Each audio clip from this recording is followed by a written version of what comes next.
जय द्वारकाधीश और रामनवमी की बहुत बहुत शुभकामनाएं। आज 10वां दिन है और हमारा पद यात्रा का अंत है। आप सबको श्री द्वारकाधीश आशीर्वाद दे और मेरा दर्शन हो चुका है और पद यात्रा का समर्पण हो चुका है। सबको जय द्वारकाधीश और आप सबका बहुत बहुत धन्यवाद। आज अनंत का 30th बर्थडे है और अनंत की इच्छा थी कि शादी के बाद वो इधर चल के आएंगे हमारे घर से, जामनगर से, और बहुत साल से ये इच्छा थी पर कोई साल नहीं हो पाया, कोई साल, और ये साल उन्होंने अपना मन लगा के ये कर दिखाया मुझे, और मुझे बहुत गर्व है इन पे कि आज हम इनका बर्थडे श्री द्वारकाधीश के साथ सेलिब्रेट कर रहे हैं। Thank you everybody. और जो भी घर से उनको ये दुआ देते रहे कि उनका पदयात्रा सफल हो, उनको भी हमारी तरफ से थैंक यू वेरी मच कि आपकी उम्मीद हमारे साथ रही। Thank you. તો દ્વારકાધીશ પર અનંત શ્રદ્ધા ધરાવતા આનંદ અંબાણીએ 10 દિવસની પદયાત્રા પૂર્ણ કરીને ભગવાન દ્વારકાધીશના દર્શન કર્યા। પદયાત્રાના છેલ્લા દિવસે આનંદ અંબાણીની સાથે પત્ની રાધિકા અને માતા નીતાબેન અંબાણી પણ જોડાયા હતા। આનંદ અંબાણી સતત 10 દિવસથી 115 કિલોમીટરની પદયાત્રા કરીને દ્વારકાધીશના મંદિરે પહોંચ્યા। આનંદ અંબાણીએ 28 માર્ચના રોજ જામનગર સ્થિત રિલાયન્સ ટાઉનશીપ વનતારાથી પદયાત્રા શરૂ કરી હતી, જેઓ દરરોજ 10 થી 12 કિલોમીટરનું અંતર કાપતા હતા। આનંદ અંબાણીની આજે તિથિ મુજબ રામનવમીએ પોતાના જન્મદિવસની ઉજવણી દ્વારકામાં ભગવાનના દર્શન કરીને કરી। આજે વહેલી સવારે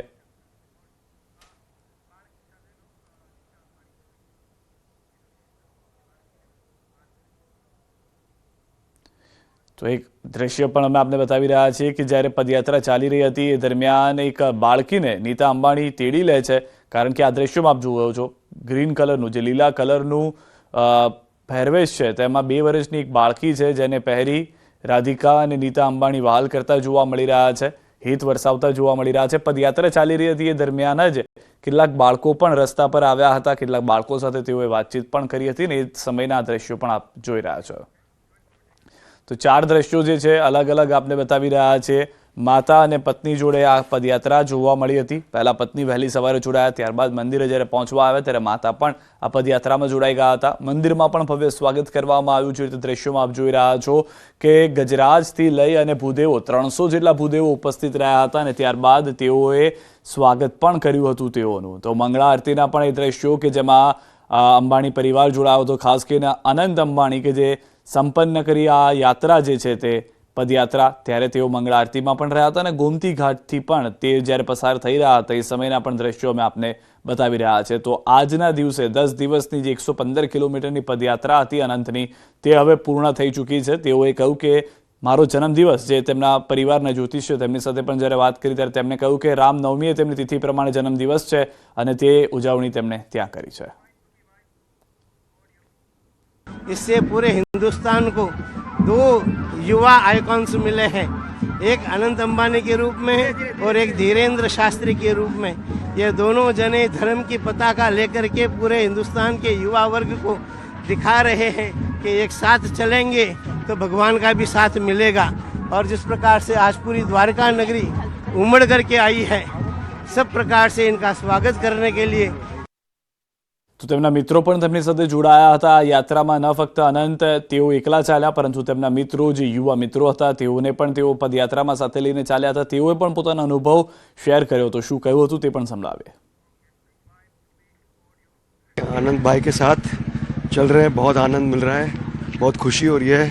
द्वारकाधीश मंदिर हम जा रहे हैं, बहुत खुशी की बात है, हम पहुंचने ही वाले हैं जी, लेकिन साथ में जुड़े हुए सारे दोस्त। તો આ 2 દ્રશ્યો બાબા બાકેશ્વર અને પંડિત રસરાજ કે જેઓ પણ તેમની પદયાત્રામાં જોડાયા હતા તેઓ પણ જ્યારે આ પદયાત્રા આનંદે શરૂ કરી ત્યારે તેઓ સાથે વાતચીત કરતા આવ્યા છે। આનંદે ખુદ પણ વાતચીત દરમિયાન કહ્યું હતું જ્યારે ન્યૂઝ 18 ગુજરાતી સાથે તેમણે વાત કરી કે અનેક યુવાઓ સાથે તો તેઓ આગળ વધતા જ આવ્યા છે, અનેક યુવાઓનો તેમને સમર્થન પણ મળ્યું જ્યારે ગામડાઓમાંથી તે પસાર થઈ રહ્યા હતા, પરંતુ બાબા બાકેશ્વર જે ધીરેન્દ્ર શાસ્ત્રી તરીકે ઓળખાય છે તેઓ પણ તેમની સાથે પદયાત્રામાં જોડાયા હતા અને તેમની સાથે પંડિત રસરાજ પણ જોડાયા હતા। ન ફક્ત કોઈ ધર્મગુરુઓ પરંતુ તેની સાથે સાથે જે સ્થાનિક લોકો છે તેઓ પણ જોડાયા હતા. માતા પદયાત્રામાં જોડાયા, પત્ની પદયાત્રામાં પણ જોડાયા, મિત્રો પણ ભક્તિમાં લીન જોવા મળ્યા હતા અને ત્યારબાદ તો ગ્રામજનો અને જાણે આખું દ્વારકા ઉમટી પડ્યું હોય તેવા દ્રશ્યો આજે જોવા મળ્યા કે જ્યારે જામનગરથી નીકળેલી આ પદયાત્રા અનંતની પૂર્ણ થવાને આરે હતી એ સમયે જામનગરના તો કેટલાક લોકો તેમની સાથે હતા, આસપાસના ગામના લોકો તેમની સાથે હતા, પરંતુ જાણે આખું દ્વારકા ઉમટી પડ્યું હોય તેમના સ્વાગત માટે તેવા દ્રશ્યો પણ જોવા મળ્યા હતા. અને આ પદયાત્રા જે છે તે 10 દિવસની આજે પૂર્ણ થઈ ચૂકી છે અને એ સમયે તેમના પત્ની સાથે, તેમના માતા સાથે હાથ પકડીને ચાલતા પણ આનંદ જોવા મળી રહ્યા છે.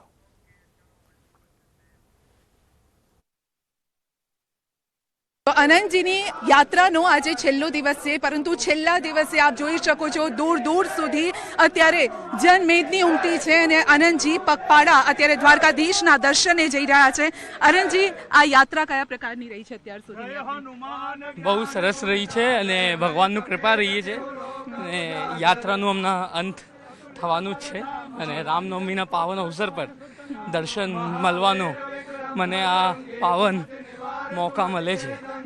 આટલી મોટી સંખ્યામાં જનમેદની અહીંયા ઉમટી છે, કોઈ કૃષ્ણ બનીને આવ્યું છે, કોઈ પશુપાલકો આપનું સ્વાગત કરી રહ્યા છે, કેવું ફીલ થાય છે ગુજરાતની ધરતી પર? હું તો ગુજરાતી જ છું, તો ગુજરાતની ધરતી અને ગુજરાતની ધરતીમાં હું જામનગરની વાસી છું અને લોકોનું પ્રેમ જોવાને બહુ એ લોકોનો આભાર. અને આ જેટલા પશુ પ્રેમી છે બધા આવ્યા અને બધા પશુ પ્રેમીને હું બહુ એ લોકોને એક મોટું સલામ કરું કે એ લોકો બહુ પશુ માટે કરે છે અને બસ બધા લોકોનો બહુ આભાર. આટલા વહેલા સવારે લોકો આવીને અહીંયા ઊભા છે એના માટે એ લોકોનું બહુ આભાર. મને આ ક્યારે લાગ્યું નહીં આટલું પ્રેમ મળશે ને બહુ આભાર. છેલ્લો એક સવાલ મારો રહેશે કે છેલ્લો મેસેજ આપ શું આપશો? કારણ કે આજ પહેલા ક્યારેક આ પ્રકારની આપે યાત્રા કદાચ નહીં કરી હોય, પરંતુ આ યાત્રા થકી એક સંદેશ આપ શું લઈને જશો ને જનતાને શું આપશો? પહેલાં તો હું બહુ બધા લોકો યાત્રા કરે છે, પદયાત્રા. હું તો ખાલી જામનગરથી કરું છું, લોકો અલગ અલગ રાજ્યથી કરે છે અને કોઈ 1000 કિલોમીટર ચાલે, કોઈ 5000 કિલોમીટર ચાલે. એને હું કોટી પ્રણામ કરું છું. એ લોકોનું તાકાતને હું સલામ કરું છું.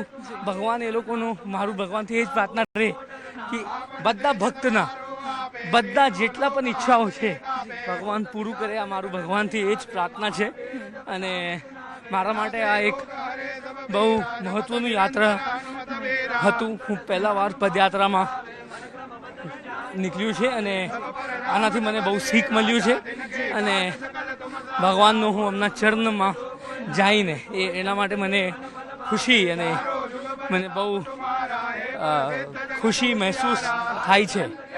જય દ્વારકાધીશ. જય દ્વારકાધીશ. જી, તો અનંતજીની બસ યાત્રાનો હવે આ છેલ્લો પડાવ છે. 9 દિવસ સુધી આ યાત્રા ચાલી છે અને છેલ્લે હવે દ્વારકાધીશના દર્શન કરીને આ યાત્રા અહીંયા પૂર્ણ થશે.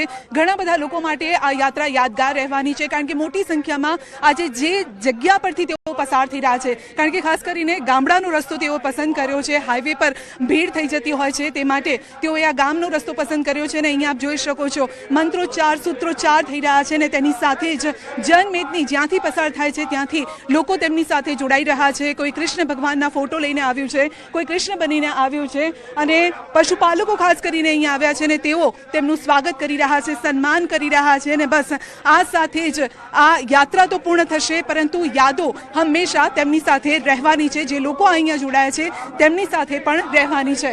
કેમેરામેન પંકજ સાથે સંધ્યા પંચાલ, ન્યૂઝ 18 ગુજરાતી, દ્વારિકા. તો અલગ અલગ દ્રશ્યો હવે આપને બતાવી રહ્યા છીએ. 6 અલગ અલગ દ્રશ્યો છે અનંતની આસ્થા કે જે પદયાત્રા રૂપી શરૂ થઈ હતી. 10 દિવસની આ પદયાત્રા કે જે આજે સમાપન તરફ અને સંપન્ન થઈ, લોકોનો સાથ મળતો ગયો. સૌથી મહત્વની વાત, જ્યારે અનંત સાથે ન્યૂઝ 18 ગુજરાતીએ પણ વાતચીત કરી કે જ્યારે હું ગામમાંથી પસાર થઈ રહ્યો હતો એ દરમિયાન અનેક લોકોએ વાતચીત કરી. રિલાયન્સ ગ્રુપના આનંદ અંબાણી સતત 10 દિવસની પદયાત્રા કરી દ્વારકાધીશના મંદિરે પહોંચ્યા. જામનગર સ્થિત રિલાયન્સ ટાઉનશીપથી પદયાત્રા શરૂ થઈ હતી.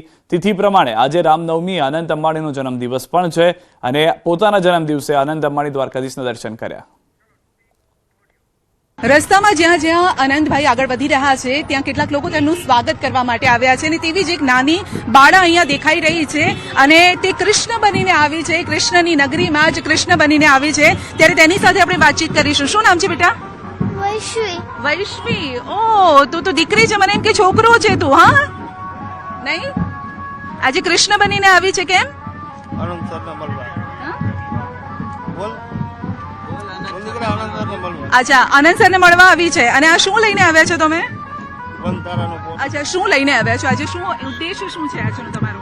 સાહેબ ને વનતારાનું પોસ્ટર દેવા જઈ હોય સ્પેશિયલી એના માટે વનતારાનું પોસ્ટર બનાવેલું છે.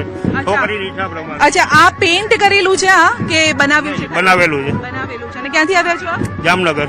જામનગરથી આવ્યા છો, એટલે એમની જ નગરીમાંથી આવ્યા છો, જ્યાં એમના દાદીનું ઘર છે ત્યાંથી આવ્યા છો. ત્યાંથી. દાદીના ઘરથી આવ્યા છો, તો શું આપ સંદેશ શું આપશો, મેસેજ શું આનંદભાઈને? કારણ કે અત્યારે તો મળવાનું થયું નથી. છોકરીની બહુ ઈચ્છા હતી આનંદ સરને મળવાની. વાત એની નથી થઈ શકી, પરંતુ આ કૃષ્ણ સુંદર, આપ જોઈ શકો છો, સુંદર વાઘા પહેરીને આવી છે, કૃષ્ણ બનીને આવી છે. અને આ દીકરી છે વૈશ્વી, જેનું નામ છે, જામનગરથી આવી છે. એટલે આનંદજીના જે કહેવાય કે દાદીનું ઘર છે ત્યાંથી તેઓ આવ્યા છે. પરંતુ એ પણ ખુશ છે, કારણ કે તેઓ વાતચીત નથી કરી શક્યા, પરંતુ તેમને જોયા જરૂર હતા. કેમેરામેન પંકજ સાથે સંધ્યા પંચાલ, ન્યૂઝ 18 તો આ અવસરે અંબાણી પરિવાર સહિત અનેક સેલિબ્રિટી પણ ઉપસ્થિત રહ્યા હતા. દ્વારકાધીશ મંદિર પરિસર નજીક આવેલા ગોમતી ઘાટના પવિત્ર જળથી ચરણ સ્પર્શ અને સ્નાન કર્યા બાદ માતા ગોમતી નદીનું પૂજન પણ કર્યું અને બાદમાં ભગવાન દ્વારકાધીશના મંદિરે પહોંચ્યા. તેમની સાથે અંબાણી પરિવાર, ધર્મગુરુઓ, ઉદ્યોગપતિ અને સેલિબ્રિટી પણ જોડાયા હતા. અનંત અંબાણીએ દ્વારકામાં પ્રવેશ કરતા ધીરુભાઈ અંબાણી માર્ગ પર અનેક ધાર્મિક અને સાંસ્કૃતિક કાર્યક્રમો યોજ્યા. એક ટીમ પણ છે ખાસ કરીને, અને તેઓ ઊંટ લઈને આવ્યા છે અને કેટલાક લોકો પણ અહીંયા છે, સેવાભાવી સંસ્થાના લોકો લાગે છે, સાથે દ્વારકાધીશનો ફોટો લઈને પણ ઉભા છે.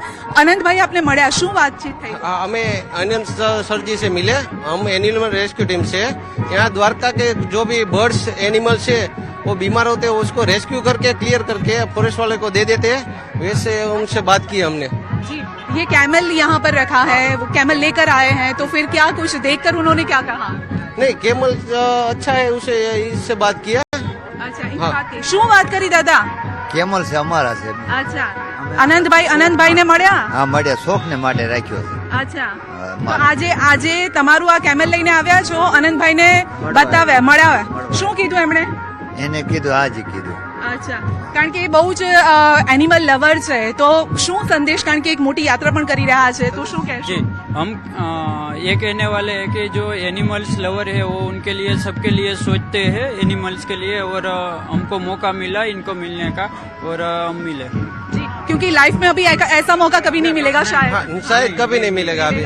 तो नसीबदार मानते हैं आप? हाँ, हम नसीबदार है. हम 5-6 साल से एनिमल के लिए काम करते हैं. निस्वार्थ भाव से हम सब लोग हैं जो वेटनरियन है, वो हम एनजीओ एनिमल रेस्क्यू टीम चला रहे हैं, और हमको ये सम्मान करने का मौका मिला है हमारी टीम को. हम सौभाग्यवान है को हमको मिले. જી, શું કહેશો દાદા? નસીબદાર.